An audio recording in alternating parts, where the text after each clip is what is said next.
So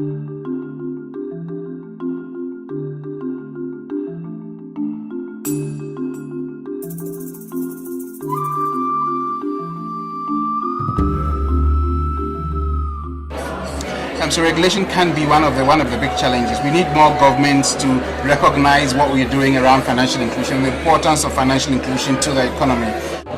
I think that the tie-in with policymakers is crucial. I think our agent management system is not possible in many countries in Latin America because the regulation does not permit it. And yet the regulation was very, very forward thinking in Peru, and that has fostered a tremendous amount of development, allowing for companies like ourselves to be able to grow.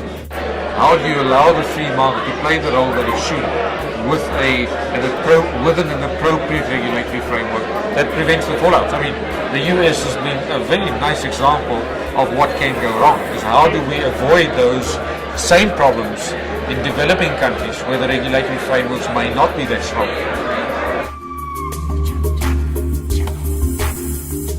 Yes, more and more. In fact, when they were talking about collaboration between government and the private sector and NGOs, I was thinking to myself, it should also be collaboration between government agencies because sometimes they don't talk with each other, so there's lack of policy coherence. There are many countries who are developing national coordination mechanism, national council, where they're definitely involving the private sector to provide inputs and consultation process within their financial inclusion policy making, which is a win-win because it also gives the confidence and the rule of the game to the private sector on how they can move forward with their business.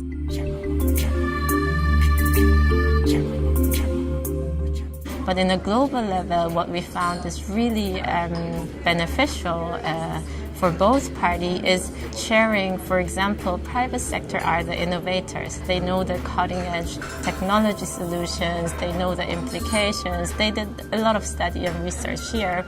And these information can be shared in a very mutual way to the policymakers without going into any specific country details so that the policymakers can take those information and make informed decisions. Ensuring that the regulatory framework is open and interoperable, therefore allowing more players to come in and compete and make profits is one of the key challenges. You're not going to get financial inclusion by government mandates.